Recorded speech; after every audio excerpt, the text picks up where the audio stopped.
बात आज की चैनल के कार्यक्रम आर पार में मैं सुरेंद्र चतुर्वेदी आपका स्वागत करता हूं। दोस्तों, किशनगढ़ वीआईपी घोटाले की फिल्म नायक और खलनायकों में फंसी जनता, एक नेता का हमला, दूसरे की चुप्पी, यानी चूहे बिल्ली का खेल। सुरेश टाक सही या विकास चौधरी? एक नहीं, पूरी 36 एफआईआर, एक व्यक्ति की आत्महत्या, 600 करोड़ से ज्यादा की ठगी, जनप्रतिनिधियों पर ठगी करने वालों पर वर्दवस्त होने का आरोप, पुलिस की बेजुबान कार्यप्रणाली पर सवाल और सैकड़ों लोग अपने ही पैसों के लिए दरबदर। यह है किशनगढ़ वीआईपी और एक अन्य कंपनी के घोटाले की पटकथा। जी हाँ, यही है बहुचर्चित वह फिल्म जो अब तक रिलीज नहीं हुई है। इस फिल्म के कुछ किरदार छाती पीट पीट कर रो रहे हैं तो कुछ फरारी काट रहे हैं। कहानी के कुछ सफेद पोश किरदार खलनायकों के साथ खड़े हैं। फिल्म की पुलिस खलनायकों के हाथों सस्ती और घटाई दरों पर मासिक किस्तों में बिक चुकी है। पिछले दिनों सुरेश टाक नामक एक पूर्व विधायक इस पटकथा में बड़े ही चौंकाने वाले अंदाज लेकर सामने आए।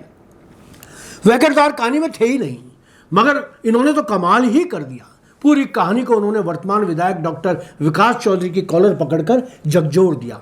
कहानी हिली तो लगा कि फिल्म में कोई नया मोड़ आएगा।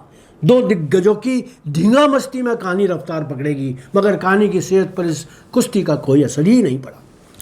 करोड़ों के इस वीआईपी घोटाले को लेकर पूर्व विधायक सुरेश टाक ने वर्तमान कांग्रेसी विधायक विकास चौधरी के जमीर को ललकारा था। उनकी एक तस्वीर कहानी के खलनायक लोकेश चौधरी के साथ जारी की थी। विकास चौधरी पर घोटाले करने वालों का साथ होने का आरोप लगाया था।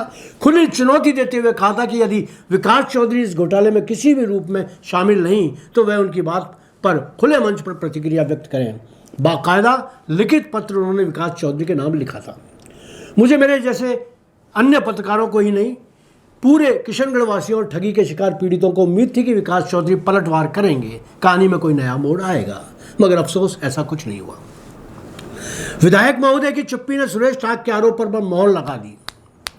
टाक ने साफ लिखा था कि यदि विकास चौधरी ने जवाब नहीं दिया तो उन पर लगाए गए आरोपों की यह मौन स्वीकारोक्ति होगी। क्या कहानी में विकास चौधरी भी सह कलनायक बनकर सामने आ रहे हैं? यह सवाल पूरा किशनगढ़ पूछ रहा है। जितने मुंह उतनी बातें अफवाहों के रूप में सामने आ रही हैं। कुछ लोग तो सीधे सीधे जुगलबंदी के आरोप लगाने में भी नहीं चूक रहे, हिस्सेदारी की बात कर रहे हैं। मेरा मानना है कि डॉक्टर विकास चौधरी एक सुलझे हुए राजनेता हैं। उनका क्षेत्र में बड़ा सम्मान है, वह लोकप्रिय नेता हैं। उनको इस मामले में खुले मंच पर जवाब देना चाहिए, खासतौर से तब जबकि उन पर आरोप लगाने वाला कोई ऐरा गहरा नहीं बल्कि पूर्व विधायक है। मेरी आज सुरेश टाक से फोन पर बात हुई। उन्होंने कहा कि विधायक महोदय बहुत व्यस्त रहते हैं, इसलिए उनको जवाब देने में समय नहीं मिला होगा। उन्होंने फिर अपने सभी आरोपों को दोहराया और जवाब की उम्मीद जाहिर की। यहाँ मैं डॉक्टर विकास चौधरी से भी आग्रह करूँगा कि वह अपने पाक दामन पर लगे दाग न लगने दें। सुरेश टाक को माकूल जवाब दें। जवाब न दें तो वीआईपी घोटाले से पीड़ित हुए लोगों से मिलकर उनको आश्वस्त करें कि उनकी खून पसीने की कमाई को वह बाजों के घोंसले से निकाल कर ही दम लेंगे। वह यह ना भूलें कि पीड़ितों में उनके मतदाता भी शामिल हैं। यहाँ मैं विकास जी से यह भी आग्रह करता हूँ कि वे अपनी छवि बनाए रखने के लिए इस मामले की जांच सीबीआई से करवाने की मांग करें। यही मांग सुरेश टाक को भी करनी चाहिए। और हाँ, मेरा उनसे यह भी आग्रह है कि विधानसभा में किशनगढ़ में जिस तरह नशे के कारोबार का मामला उन्होंने उठाया था, उस पर क्या कार्रवाई हुई ये भी बताएं। वे चेहरे भी बेनकाब करें जो नशे के कारोबार में पीढ़ियां बर्बाद कर रहे हैं। यहाँ आपको याद दिला दूं कि आपसे यही सवाल सुरेश टाक ने भी पूछा था। राज्य सरकार ने आपके शहर के लिए जो सड़क बनवाई और उसका उद्घाटन आपको करना था, वह यदि मंत्री महोदय करते हैं तो आपको बुरा लगता है। बुरा लगना भी चाहिए, मगर जरा सोचिए, जब वीआईपी घोटाले पर आप कुछ नहीं बोलते तो जनता को कैसे लगता होगा? प्लीज जवाब दें।